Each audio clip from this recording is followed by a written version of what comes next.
Notez bien la date. Le 30 septembre 2016, une fille qui pèse 20 kilos en première année de primaire. Cette fille était-elle une si grosse menace pour qu'on puisse l'enchaîner?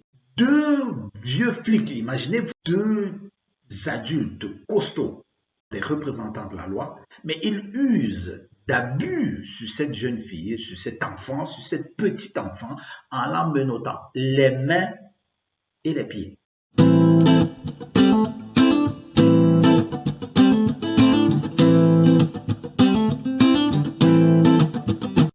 Le Canada est souvent présenté comme une terre de liberté, de tolérance, de multiculturalisme.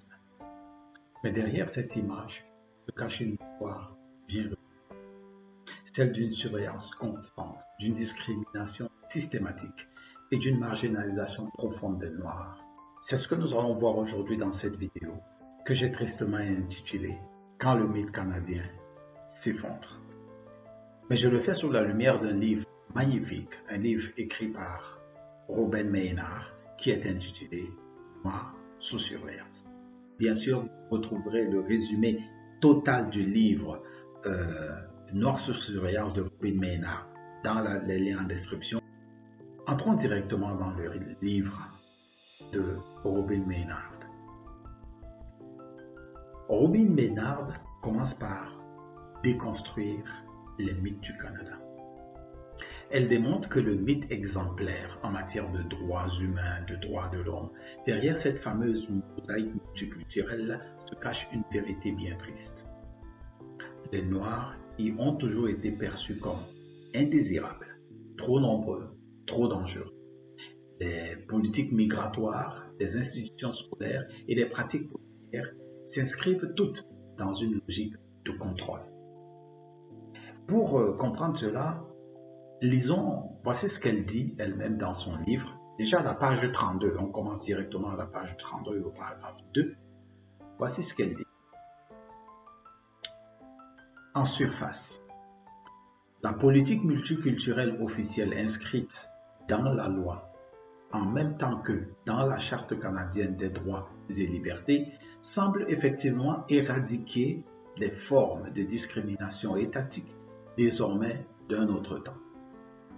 Mais cette apparence d'égalité fait complètement l'impasse sur les conditions de vie récentes et actuelles des Noirs au Canada. Pour la plupart d'entre eux, ni l'équité raciale, ni l'inclusion, ni la liberté, pour reprendre les termes de l'ancien Premier ministre Trudeau, n'ont une réalité concrète. Oui, au Canada, le Canada aujourd'hui est vu comme une terre multiculturelle qui accueille beaucoup de personnes, mais dans la réalité, de façon institutionnelle, c'est-à-dire que dans les membranes gouvernantes de l'État, il y a derrière une négrophobie, je vais dire ça comme ça, ou bien un racisme institutionnalisé, j'y arrive.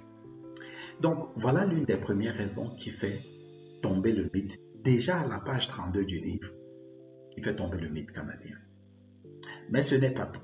Allons plus loin dans les douleurs, cette fois-ci à la page 87 et au paragraphe 3. Un rapport commandé par le chef de la police de Kingston, en Ontario, constate que la probabilité de faire l'objet d'un contrôle policier de routine est 3 fois plus élevée pour les personnes d'ascendance africaine que pour les blanches. Et que les femmes et les hommes noirs sont exposés à des taux d'interpellation individuelle beaucoup plus élevés que les femmes et les hommes blancs. Entre 2006 et 2016, alors c'est pas comme si c'est des années avant, hein? Non. Entre 2006 et 2016, les Noirs d'Halifax ont été soumis, de la part de la police régionale d'Halifax et de la GRC, à un taux de contrôle policier de routine 3 fois plus élevé que la population dans son ensemble. Seulement dans Halifax, 3 fois interpellé, 3 fois plus que dans l'ensemble de la population canadienne. Est-ce que vous imaginez la brutalité de ça? Dès l'époque de l'esclavage, les corps noirs ont été réduits à des objets de contrôle. Aujourd'hui encore, la criminalisation continue. Des interpellations massives, des brutalités policières, des incarcérations disproportionnées sont le quotidien de beaucoup de Noirs aujourd'hui au Canada. Et oui, une fois de plus, le mythe du Canada s'effondre. Le système judiciaire fonctionne différemment selon la couleur de la peau. Et là, on l'a vu. Et nous sommes dans un rapport entre 2006 et 2016. Imaginez-vous entre 2016 et 2025. Mais continuons avec la destruction du mythe. Alors, il faut bien noter que l'objectif ici, ce n'est pas de dire aux gens n'allez plus au Canada. Non, ce n'est pas mon objectif et je ne cherche pas. Tout le monde a le droit de disposer de son corps comme il veut, c'est son droit souverain. Mais ici, ce que je voudrais faire ressortir dans cette vidéo, c'est l'autre côté sombre, l'autre côté caché que les gens ne regardent pas. On regarde ce qui est beau, ce qui est bling bling, mais il y a un autre côté. Et cette fois-ci, on va attaquer le côté des femmes avec un mot que certainement vous n'avez jamais entendu. Moi-même, je ne l'avais jamais entendu avant que je ne livre ce livre. Écoutez, Robin Bernard, cette fois-ci à la page 144 au paragraphe 1, elle dit: Moya Bailey, féministe noire queer, a créé un néologisme pour rendre compte de l'invisibilité des réalités vécues par les femmes, et les femmes noires en particulier. La misogynie noire. Ce terme désigne la haine profonde dont les Noirs font l'objet parce qu'elles vivent à l'intersection entre la misogynie et le racisme anti-noir, mais à cela s'ajoute le sexisme, ce qui est encore grave. L'une des plus grosses forces du livre de Robin Mena, allez acheter ce livre, Noir sous surveillance, c'est que ce livre met la main sur ce problème particulier des Noirs. Trop souvent invisibilisées, elles sont pourtant au carrefour de ces deux oppressions majeures, le racisme et le sexisme. Oui, déjà les femmes sont hyper sexualisées dans le monde occidental, c'est comme ça, elles sont hyper sexualisées, mais en plus elles sont criminalisées et vulnérabilisées, elles subissent ce que cette dame, Moya Bailey, dont l'expression qu'elle a créée, misogynie noire, que Maynard a emprunté. Elles subissent ce qu'on appelle la misogynie noire. Imaginez la douleur que doivent vivre ces femmes. Et maintenant, il n'y a pas que de façon individuelle qu'ils vivent ça, même de façon communautaire. Et la communauté la plus touchée, bien sûr, c'est la famille. Alors, de quoi est-ce que je parle? Eh bien, laissons encore Robin Ménard nous en parler. Et là, c'est un exemple qui m'a particulièrement frappé, il m'a touché, il m'a révolté, du moins, je vais utiliser le terme révolté. Le 30 septembre 2016, et là je suis à la page 201 au paragraphe 4, le 30 septembre 2016, une école primaire du Mississauga, en banlieue de Toronto, laisse plusieurs messages téléphoniques à la mère d'une écolière noire de première année du primaire. Quand la femme rappelle l'école, un représentant de l'établissement la met en communication avec un policier qui lui annonce que sa fille a dû être menottée. À son arrivée à l'école, la mère apprend que sa fille se serait comportée de manière violente et que le personnel scolaire a par conséquent appelé la police en renfort. 2 policiers ont menotté la fillette, une gamine non armée, pesant 20 kilos. Ils lui ont attaché les chevilles et les poignets. S'il vous plaît, notez bien la date, le 30 septembre 2007. Une fille qui pèse 20 kilos en première année de primaire. Cette fille était-elle une si grosse menace pour qu'on puisse l'enchaîner? Deux vieux flics, imaginez-vous les flics, deux adultes costauds. Non seulement ils sont des représentants de la loi, mais ils usent d'abus sur cette jeune fille, sur cet enfant, sur cette petite enfant, en la menottant les mains et les pieds. Nous sommes au Canada, la terre où beaucoup de gens veulent aller.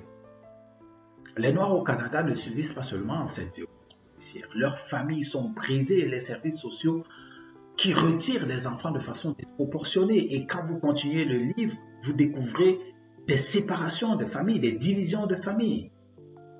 Et l'école, au lieu d'émanciper, devient un lieu d'exclusion. Suspension, orientation forcée vers les filières défavorisées, pipeline vers la prison. Au Canada, pour les familles, c'est une véritable faillite. J'en parlais dernièrement à quelques connaissances avec qui nous discutions et à ma plus grosse tristesse, ces connaissances trouvaient cela, ça va, ça allait, bon, on peut aller là-bas à partir du moment où on gagne de l'argent et on envoie à la famille. À quel prix?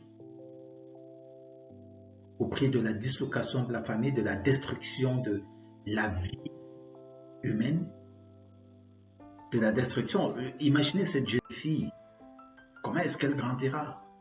N'est-ce pas la voie directe, ouverte vers une répression? Parce que cette fille va un jour s'opposer à l'autorité avec des séquelles comme ça dans son inconscient. Un jour, elle va se révéler et qu'est-ce qui va se passer? La répression et qu'est-ce qui va se passer? La prison et qu'est-ce qui va se passer? Le déclin encore et encore. Et comme toujours, les Noirs seront les plus à plaindre, les plus réprimandés. Je vais lire un extrait de ce que Myrna nous dit encore ici pour rappeler une chose très très importante. Les conditions de vie actuelles des Noirs sont le produit de structures et de mécanismes de surveillance, d'exploitation et d'agression mis en place pour les réduire à l'asservissement à l'époque du commerce esclavagiste transatlantique. Moi, je dirais du génocide esclavagiste transatlantique et profondément enraciné dans les pratiques des institutions de l'État. Oui. Ce ne sont pas des individus et parce qu'ils le font, c'est l'État tout entier, l'État canadien qui soutient ce genre de comportement. Qu'est-ce que nous pouvons dire en conclusion de ce livre? Derrière cette apparente belle destination qu'est le Canada, cette apparente nouvelle Eldorado vers lequel les gens courent, le mythe du Canada s'effondre à la lecture du livre Noir sous surveillance de Robin Maynard. Si vous croyez que le racisme appartient au passé, détrompez-vous. Ce livre est un électrochoc. Noir sous surveillance de Robin Maynard est un ouvrage essentiel pour comprendre le présent et pour préparer un avenir différent, surtout si vous comptez envoyer vos enfants dans des contrées différentes, dans des contrées comme celle du Canada. Voilà ce que j'avais à partager avec vous. Si vous avez des commentaires, des avis, des commentaires, dites-le en bas. Faites vos commentaires pour que je puisse les apprécier. Abonnez-vous à cette chaîne. Bien sûr, vous retrouverez le résumé total du livre Noir sous surveillance de Robin Maynard dans les liens en description. Et bien sûr, je ne pourrais que vous encourager encore et encore à vous procurer l'original de ce livre. Mais vous pouvez vous procurer aussi le résumé PDF, bien sûr, comme vous le savez. Vous allez dans la boutique et vous achetez votre résumé. Beaucoup de choses peuvent être dites de ce livre. Beaucoup de choses peuvent être apprises par les parents qui veulent donner une meilleure éducation à leurs enfants. Donc, je vous recommande la lecture de ce livre avant de prendre la décision d'envoyer vos enfants au Canada.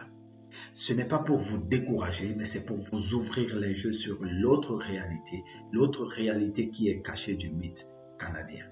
N'oubliez pas, c'est l'éducation qui fait la différence entre les hommes, comme le disait John Locke. C'est pour ça que je fais de pareilles vidéos. Faites un j'aime et partagez à tous ceux à qui vous pensez que ça pourrait être utile. Et n'oubliez jamais, soyez différents. Rendez-vous à la prochaine vidéo.